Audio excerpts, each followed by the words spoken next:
प्रधानमंत्री ने लाल किले की प्राचीर से किया संबोधित। दक्षिणी हैती में 7.2 तीव्रता का भूकंप, जान माल की भारी क्षति। USAID कर्मचारी और वाशिंगटन डीसी की स्थिति पर नजर। अमेरिका द्वारा अफगान राष्ट्रपति गनी का समर्थन। संविधान की भावना का पालन करना चाहिए, अशोक गहलोत। ऊंट के शरीर पर कलाकारी। भारत 15 अगस्त को 75वें स्वतंत्रता दिवस का जश्न मना रहा है। प्रधानमंत्री नरेंद्र मोदी ने लाल किले की प्राचीर से राष्ट्र को संबोधित करते हुए घोषणा की कि केंद्र जल्द ही 100 लाख करोड़ रुपए की गति शक्ति राष्ट्रीय बुनियादी ढांचा योजना को बढ़ावा देगा। अपनी विकासात्मक प्रगति को और बढ़ाने के लिए हमें अपने विनिर्माण और निर्यात पर ध्यान देना होगा। भाषण के दौरान प्रधानमंत्री ने भारत के ओलंपिक दल, अग्रिम पंक्ति और स्वास्थ्य कार्यकर्ताओं और कोविड योद्धाओं की भी सराहना की और जवाहरलाल नेहरू सहित देश के पूर्व नेताओं को श्रद्धांजलि दी। लाल किले पर तिरंगा फहराने के बाद पीएम मोदी ने दशकों लंबे स्वतंत्रता संग्राम का जिक्र करते हुए कहा, मैं स्वतंत्रता दिवस के इस अवसर पर बधाई संदेश देकर शुरुआत करना चाहूँगा। यह हमारे महान स्वतंत्रता सेनानियों को याद करने का दिन है। चाहे वल्लभ भाई पटेल हों, लाल बहादुर शास्त्री हों या जवाहरलाल नेहरू हों, हम अपने उन नेताओं के शुक्रगुजार हैं जिन्होंने आज़ादी दिलाई। उन्होंने देश के टीकाकरण कार्यक्रम की प्रशंसा करते हुए कहा, भारतीयों ने इस लड़ाई को बहुत धैर्य के साथ लड़ा है। हमारे सामने कई चुनौतियां हैं, लेकिन हमने हर क्षेत्र में असाधारण गति से काम किया है। यह हमारे उद्योगपतियों और वैज्ञानिकों की ताकत का ही नतीजा है कि आज भारत को टीकों के लिए किसी दूसरे देश पर निर्भर रहने की जरूरत नहीं है। हम गर्व से कह सकते हैं कि आज भारत में सबसे बड़ा कोविड-19 टीकाकरण कार्यक्रम चलाया जा रहा है। अब तक 54 करोड़ से अधिक लोगों को उनके शॉट मिल चुके हैं।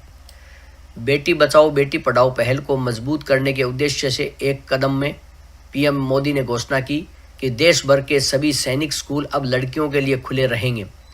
आज शिक्षा हो या ओलंपिक, हमारी बेटियां जबरदस्त प्रदर्शन कर रही है। हमें यह सुनिश्चित करना होगा कि उन्हें समान अवसर मिले और वे सुरक्षित और सम्मानित महसूस करें।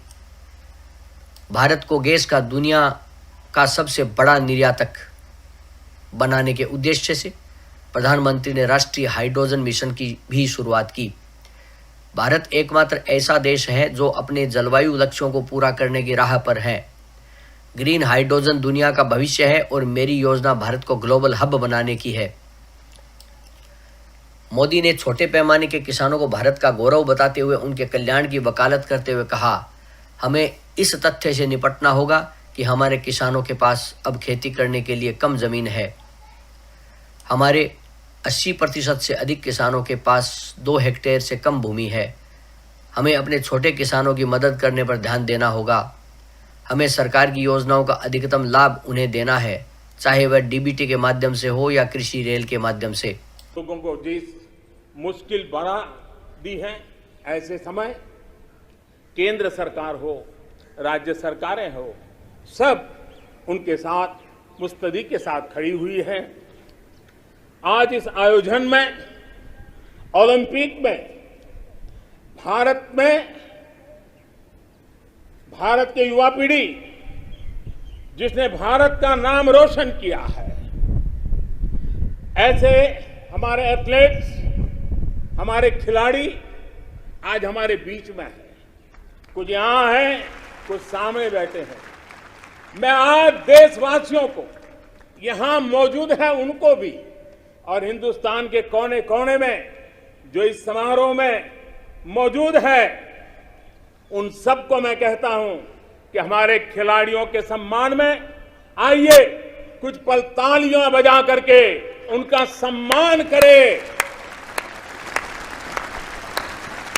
भारत के खेलों का सम्मान, भारत की युवा पीढ़ी का सम्मान, भारत को गौरव दिलाने वाले युवाओं का सम्मान, देश, करोड़ों देशवासी आज तालियों की गड़गड़ाहट के साथ हमारे इन जवानों का, देश की युवा पीढ़ी का गौरव कर रहे हैं, सम्मान कर रहे हैं। Pour ça, moi, 14 अगस्त 2021 को वाशिंगटन डीसी स्थित हेती गणराज्य के दूतावास की ओर से सूचना है। हेती गणराज्य का दूतावास जनता को सूचित करना चाहता है कि हाइटियन नागरिक सुरक्षा कार्यालय ने शनिवार को हेती के दक्षिणी हिस्सों में 7.2 तीव्रता के भूकंप की सूचना दी है। सुबह 8:30 पर पेटिट ट्रो डी निपेस शहर से 8 किलोमीटर दूर 10 किलोमीटर की गहराई पर शक्तिशाली भूकंप आया, जिससे व्यापक विनाश हुआ, जबकि हताहतों की संख्या अभी भी अज्ञात है। हाइटियन सरकार का मानना है कि भूकंप की तीव्रता को देखते हुए उच्च हताहतों की संभावना है। भूकंप का केंद्र पोर्ट ओ प्रिंस से सड़क मार्ग से लगभग 160 किलोमीटर दूर था।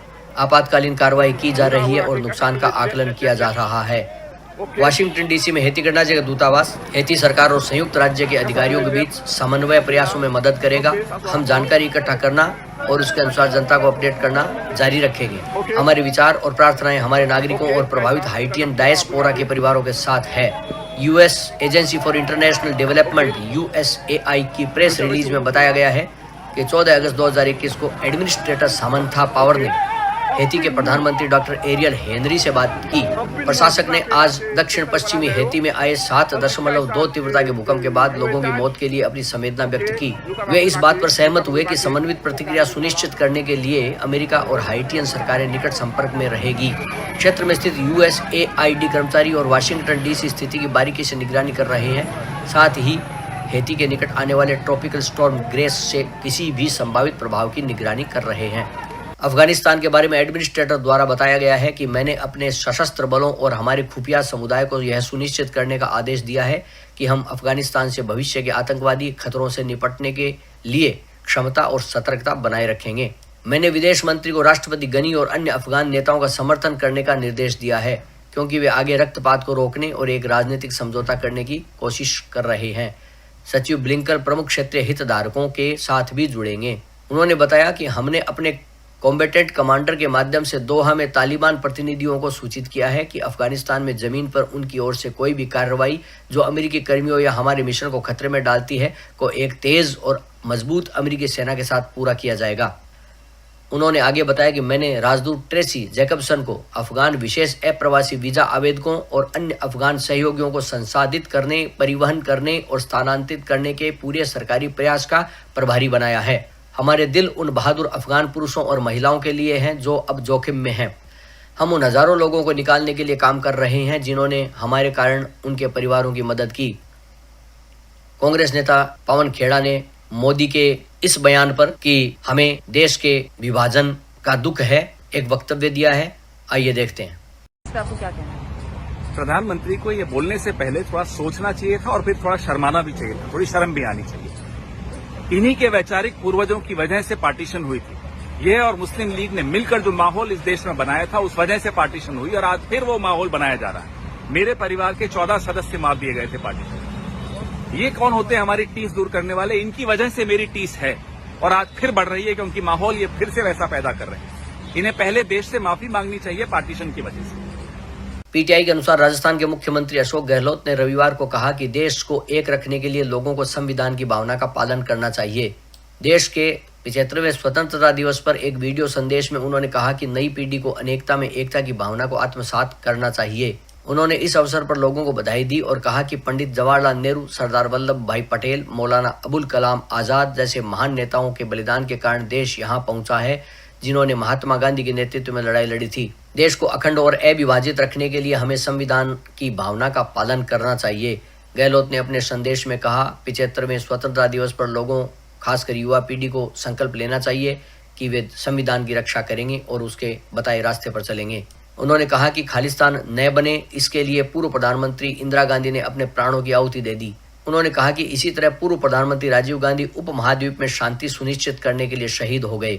गहलोत ने कहा कि युवा पीढ़ी को संविधान की रक्षा और 21वीं सदी के भारत के राजीव गांधी के सपने को साकार करने और देश को एक विकसित राष्ट्र बनाने के लिए काम करना चाहिए।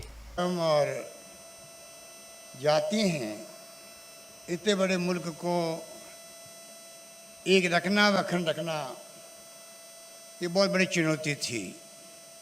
हमारे नेताओं के कुशल नेतृत्व में प्रथम प्रधानमंत्री पंडित जवाहरलाल नेहरू दूरदृष्टा थे। एक तरफ नींव रखी, उन्होंने विकास की मजबूत नींव रखी।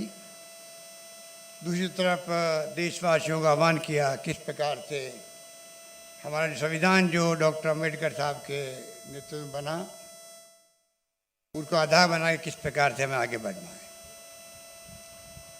संविधान की मूल भावना और हमारे क्या कर्तव्य है, पूरे देशवासी को आत्मसात करने की आवश्यकता है। मेरा मानना है कि ये कोई 75वां वर्ष एक दिन के लिए नहीं मनाया जाएगा, ये पूरे साल भर हम लोग किस रूप में मनाते हैं। आप देखिए ऊंट के बाल काटने की कलाकारी। बीकानेर में इस प्रकार की कलाकारी आम बात है। कितनी सुंदरता से ऊंट को सजाया गया है।